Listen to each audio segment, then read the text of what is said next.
The scripture that we have chosen for today is in Matthew. It's in the second, and the reading follows the 13th through the 23rd. After they have left, an angel of the Lord appeared in a dream to Joseph and said, "Herod will be looking for the child in order to kill him.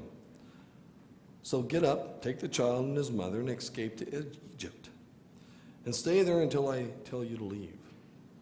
Joseph got up, took the child and his mother, and left during the night for Egypt, where he stayed until Herod died. This was done to come true what the Lord had said through the prophet, "I call my son out of Egypt." When Herod realized that the visitors from the east had tricked him, he was furious. He gave orders to kill all the boys in Bethlehem and its neighborhood who were 2 years old and younger. This was done in accordance with what he had learned from the visitors about the time when the star had appeared. In this way, what the prophet Jeremiah had said came true.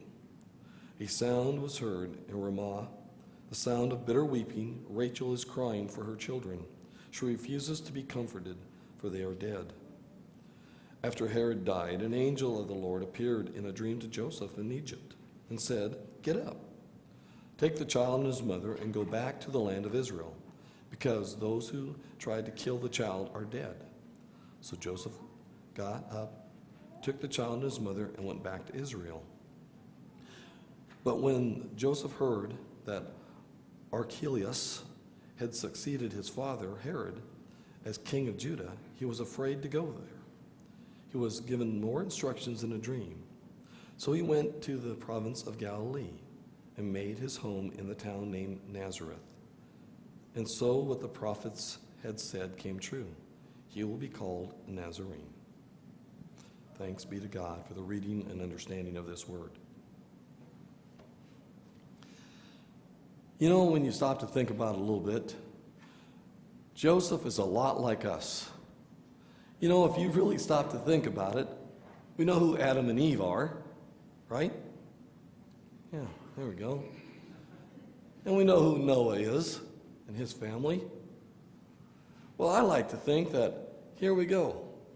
You ever stop to think that Joseph and Mary are the first two Christians?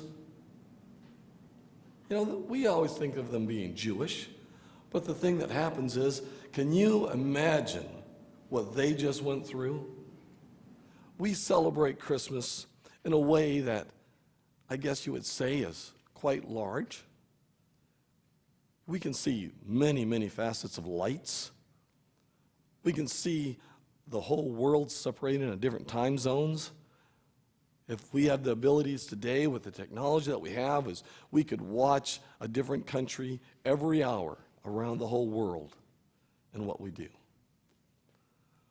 But can you imagine on that very night when Jesus was born and the skies opened and the angels sang, can you imagine the electricity and the excitement and all of this happening? And only a couple people got to witness this. And we are going to cherish this moment for all of mankind. Can you think of that? How big was that day? That after this event happened, there were shepherds that were informed, wise men. People of the world started to realize what is happening. A Savior is being born. To me, it's just amazing when you stop to think about this. Can you think of the joy Mary and Joseph must have had? And when all of this was happening and the heavens were singing in the joy, can you imagine how loud that would have been? We just came from a holiday that I'm sure many of us overworked ourselves with food and gifts and invitations of bringing people to our homes, celebrating the birth of Christ, but yet still celebrating what Christmas has turned out to be. And getting so overwhelmed and tired that thinking, well, was everybody comfortable in our small home? Did we have enough food? Did everybody get over to the pie table? was this individual a little upset because he got moved to the children's table again this year, where last year you promised him next year they would be at the big table? Can you imagine all that? And then you stop to think how many hours you spent going around town, or maybe even traveling to other towns, to get those just perfect gifts that you thought somebody wanted. And you were so just waiting to be there. Now, I want to be right there in front of them when they open up this gift, because they're going to be so thrilled, and you kind of seen that look in their eye like, thanks, Grandma. You see, it wasn't that way. This was so exciting. And two people took all this in. We're all looking for 2 and 3 and 4 days off just to recuperate from the day we just went through. And now what happens is it's going on. Now the visitors are coming. And it's got to be getting tired, because Joseph and Mary are they're like us. They're like us. They are just normal, everyday people, just like us, that God has a plan in their life. He expects something out of them. He's informed them of it. They made a commitment to it. Just like us. And they made this commitment. And all these things are happening. There ain't no time for a day off. Just like that. Have you ever made a commitment to somebody or something that really wasn't a commitment, but as a commitment? I've got one. As I said, my wife and I just moved here, and we still have some property back in Nebraska. And I've got this shop that I have back there. And I got some friends that know that we moved, and so then all of a sudden it was like, hey, Rick, do you mind if I park this there? I'll put it alongside your building, it won't bother nobody. And do you mind if I park this trailer over here? Do you mind? How do you say no? You say, okay, go ahead and move it. And then the next thing I know is I'm sitting in front of my wife drinking a cup of coffee saying, boy, I wish they'd come get that trailer. I'm thinking somebody's going to steal it, and I'm going to feel obligated. Somebody's going to vandalize it, or somebody's going to see the trailer, and then they might decide to get inside my shop. Boy, why don't they just come and get that trailer? She goes, well, tell them. Oh, can't do that. Can't do that. Can't do that. No. What I'll tell them is, I'll tell them next time I talk to them. And then a friend calls you up, says, how's everything up in Minnesota? Of course, the next word is, how cold is it? Even in July, how cold is it? I said, about the same, cold. But anyway, they turn around and say, wow, did you know there's something else parked there? I said, well, no, I didn't know nothing else was there. So then pretty soon you find out that there's a little bit more in it. And it's nothing, again, there's no reason to have it moved. It's just an obligation. You feel like, I hate that. Don't like that. You see, what happens is Joseph and Mary, they can't have those feelings. And think of the obligation they just took on. And they really probably don't even realize it. What a commitment. How many of us could claim to be Christians today if that's the obligation God asked us to do? I'm sorry to say, I don't know if I could raise my hand. I can't imagine how much obligation that would be. I don't know if I could sleep. Having an infant was tough when my wife and I were married and we raised our sons. And we moved up here because of our grandsons. And now we have these small children. And we're thinking, boy, it's great that they have parents to go home to. But we love them. And all the things that my son, well, you told me that I was potty trained at this old. I want my son potty trained that old. Don't worry about it. It'll happen. It'll get done. You move around. It kind of changes. But Mary and Joseph have taken on a responsibility, not just having a birth. Now they're told, you have to leave. And Joseph was just bringing his family to Bethlehem because he's got to get counted. He probably had people he had to do some carpenter work for and said, I'll be back in 7 days. He left his tools there and his livelihood. None of us have been asked to give up that for us to follow him. But the first two Christians, they were asked to give that up. Wow. Maybe being a Jew was easy. Christians, it's already starting out pretty tough, pretty hard. You know, the thing that happens is sometimes we question a lot of things in our life. And we wonder if we ever reach out and really make a difference in somebody's life. I'm not talking when you buy a new bicycle for somebody or you went over to grandma's house and you shoveled her snow or something. Do we really make a difference? I had this little story sent to me this Christmas. I was going to memorize it, but it didn't happen. So I'm going to read it. This is a highway patrol that has retired. And he put this little thought together, and he just calls it Christmas Eve. And it goes like this. The hour's late. Should go to bed. Near midnight, I believe. But memories keep me wide awake this snowy Christmas Eve. Yes, memories of my kids. Moved on, each has their separate lives. Now the holidays have changed since the angels took my wife. The toys, the food, the Christmas cheer, my wife bared the load.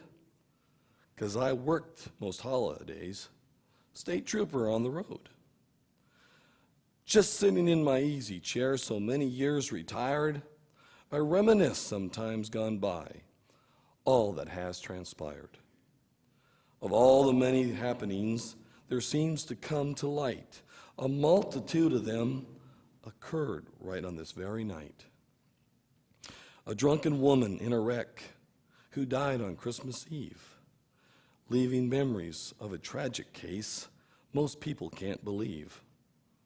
I had to drive to where she lived to tell her next of kin.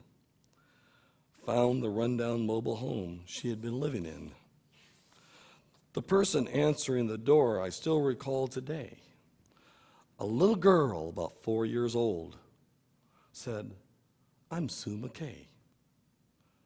I asked her if her dad was home and felt the longest pause. She said, "My daddy's ran away. You must be Santa Claus." My mommy said you'd come tonight if I would just stay in bed and bring a pretty doll for me. That's what my mama said. I broke the law that Christmas Eve, did not call child's care.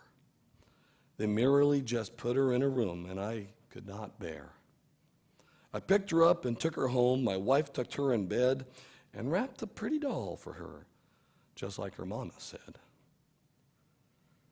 Adopted by a loving home, and soon they moved away. I won't forget that Christmas Eve and little Sue McKay. Another bitter Christmas Eve, a blizzard to behold. It left the family in the ditch, just trapped there in the cold. By the grace of God, I spotted them, all cold and gaunt with fright, drove them to a motel room to safely spend the night. On Christmas Eve, a homeless man, shivering and wet, was trying hard to get a ride I'm sure he'd never get. I picked him up and drove him to a diner on the hill to warm his bones and left him there with a $5 bill. Strange how when you're all alone with memories you recall, you think of everything you've done. Was it worth it at all? I think about my God, my job, my children, and my wife. Would I do it all the same? Could I relive my life? Then comes a knock upon my door. This late, who could it be? A neighbor? Or has Santa Claus come to visit me? The figure standing in the cold gives me a sudden fright. A trooper with a solemn look. Dear God, who's died tonight? I'm flashing back to bygone years of how I often stood on someone's porch to bring them news, and it never was any good. Is this how life gets back at me for miseries I've induced? Pain I caused some other folks has now come home to roost. But looking in the trooper's eyes, my mind is in a whirl. I see a pleasant look. The trooper is a girl. She smiles and reaches to shake my hand, and silent wasn't broken until a tear rolled down her cheek, and then she softly spoke. I'm sure you don't remember me, but I thought I'd stop and say, God bless you on this Christmas Eve. I'm Trooper Sue McKay. You see what happens with this story? Do you need to be a trooper? Or do you need to be a Christian? You see what happens is, it's a lovely story either way. But if each and every one of us could be a Christian that could touch somebody, that 30 or 40 or 50 years from now, they will be sitting in these pews because of something you have said or done. What a warm story that would be. And that's the way we have it round up to be. A commitment.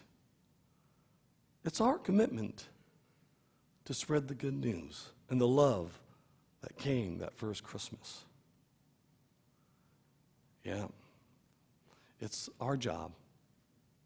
Do you want to be remembered as a fireman, a farmer, a teacher, a basketball coach? Or do you want to be remembered as a Christian? Somebody who reached out and touched somebody and gave them hope. Yeah, it's a wonderful thought if you think that's all possible. And it is possible. You see what happens? The birth was the beginning, not the end. I'm sure at times Mary and Joseph had other thoughts of like, we didn't think it was going to be this way. You see what happens? Each and every one of us are good Christians. And sometimes we don't think that. We always keep thinking of what opportunities did we miss and what else can we do. But sometimes you got to say, we're doing okay. We're doing the day-to-day stuff. We know how important the birth of Jesus is. And through the next months, the life, and going into Easter, and the things as a Christian we celebrate and do. But Mary and Joseph, they didn't get to see that story that we get to see. God is asking us to do some things that maybe we're a little hesitate on doing. And maybe it's not that hard to say hello consistently or help a neighbor or a friend. You see, what happens is those opportunities come at each and every one of us every day of our lives. And that's the beautiful thing about our faith. Yes, it's our faith that we celebrate. So I ask you once again, has God given you too much? Or can you do a little bit more?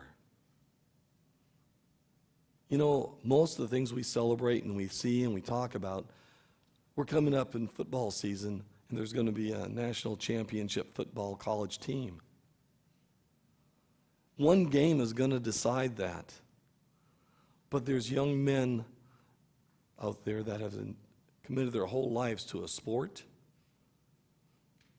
to a commitment to something that built up slowly. Baseball, another game that many people put hours and hours in.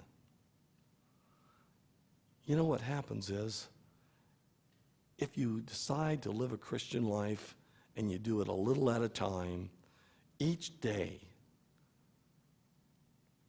the job gets done.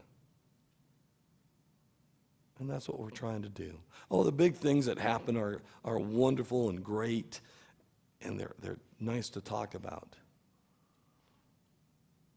But I've come to learn this year, we lost my wife's mom. We lost her actually last fall. And we went through last Christmas. But I think we all were a little bit numb. This Christmas, memories kind of clicked in. There wasn't that pie crust on any of the pies that Millie could make. And all of us asked her every time we celebrated Christmas, Grandma, how do you make those pie crusts? Oh, just a little flour, a little salt, a little water, a little Crisco. Just throw it in there. She never wrote it down. Now we look at each other. Wouldn't it be nice? A little bit of crust. Boy, a pie just doesn't taste the same. I always thought it was the filling that made a pie, and now this year I realized it's the crust all along. Doesn't get the credit it deserves. Well, being a Christian is like being the crust. Maybe you don't get the credit all the time, but when it's not there, you miss it. Amen.